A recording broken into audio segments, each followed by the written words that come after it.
سلام به همراهان اقتصاد کلاب.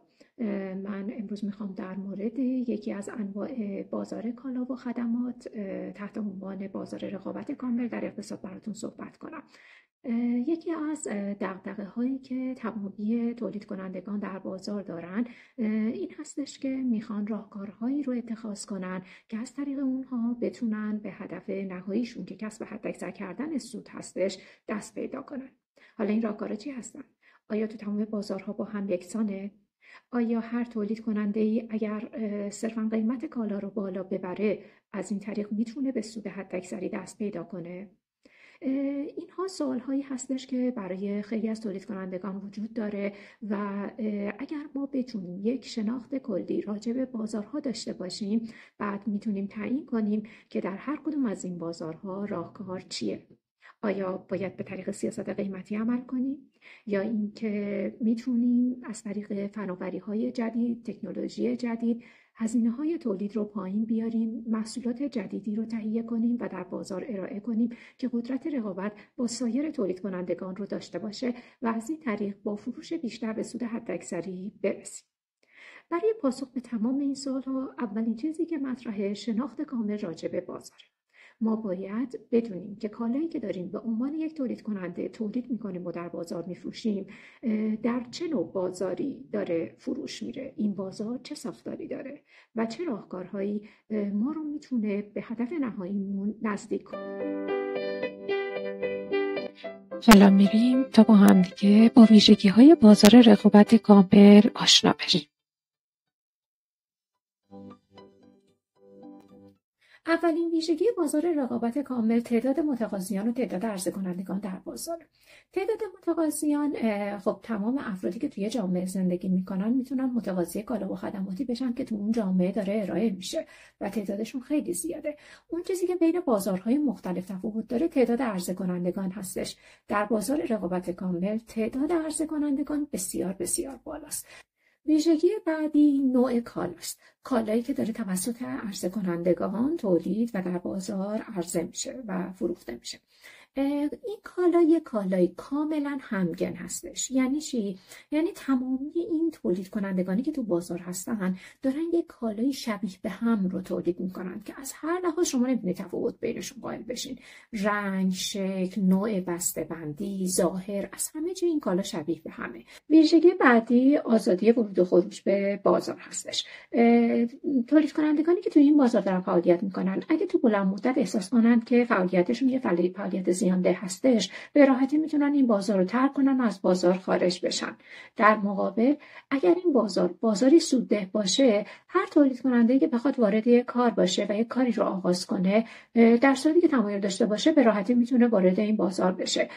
وجود اطلاعات کامل از دیگر ویژگی‌های این بازار. اطلاعات کامل راجع به همه چی، قیمت، هزینه‌های تولید، هر موردی که ما بخوایم اطلاعاتی داشته باشیم راجع به تولید کنندگان دیگه فرض بر این اساس هستش که این اطلاعات تو بازار هستش. حالا به مثال‌هایی در ارتباط با بازار رقابت کامل توجه کنیم. بازار محصولات کشاورزی و بازار کالاهایی که به صورت آنلاین به فروش میرسن نمونه‌هایی از بازارهای رقابتی هستند. حالا تو این بازارها تولید کنندگان در ارتباط با تعیین قیمت پذیر یا پرایس تیکر هستن یا اینکه خودشون به عنوان تولید کننده نهایی قیمت کالا رو در بازار تعیین و کالا رو تو اون سطح قیمت در بازار عرضه میکنن. برای پاسخ به این سوال به این نمودار توجه کنید. در این نمودار در سمت چپ ما بازار محصول رو داریم و در سمت راست بنگاهی که داره تو این بازار فعالیت میکنه و قرار محصول خودش رو در این بازار بفروشه.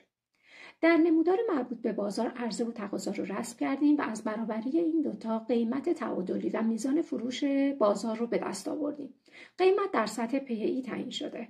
خب بنگاه تو بازار رقابت کامل چون تعداد بنگاه ها خیلی زیاده و همشون هم دارن یک محصول شبیه به هم رو عرضه میکنن مجبوره که کالا رو در همون سطح قیمت پی ببره تو بازار و بفروشه. اگر خارج از این باشه مشتریش رو از دست میده. پس تقاضایی که بنگاه باش مواجهه از سطح قیمت تعادلی عبور میکنه و به صورت افقی رسم میشه. نتیجه‌ای که میگیریم همونطور که مشاهده میکنید بنگاه‌ها در این بازار کاملا قیمت پذیر هستن و قیمت از بازار بهشون دیکته میشه. حالا به یه مثال در این ارتباط توجه کنید. در این شکل ما 2 تا کشاورز داریم به نام‌های آرون و توماس که هر جفت اینا دارن ذرت تولید میکنن و تو بازار میفروشن. قیمت تعادلی ذرت $4.5. توماس محصول خودش رو با همون قیمت $4.5 میفروشه، در صورتی که آرون با قیمت $5 میفروشه. همونطور که مشاهده میکنید قطعا فروش توماس از آرون بیشتره و مشتریان بیشتری سمتش میرن چون قیمت پایین‌تر داره میده. اگه آرون بخواد شرایط بهتری داشته باشه اون هم باید قیمت رو کم بکنه به سطح $4.5 برسونه. چرا؟ چون محصولی که داره میفروشه که فرقی با توماس نداره، هیچ تفاوتی از هیچ لحاظ بین این محصولات دیده نمیشه. پس اگر قیمت رو به $4.5 برسونه اون هم مشتریان خودش رو به دست میاره و دیگه تفاوتی بین این دوتا ایجاد نمیشه.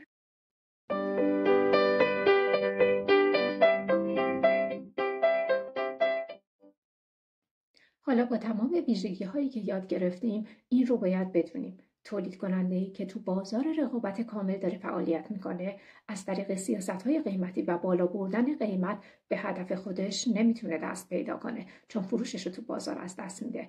از طرفی نوآوری و تبلیغات خیلی تو این بازار به چشم نمیخوره چون تعداد تولید کنندگان بسیار بسیار بالاست و هم دارن یک محصولی شبیه به هم رو تولید میکنن.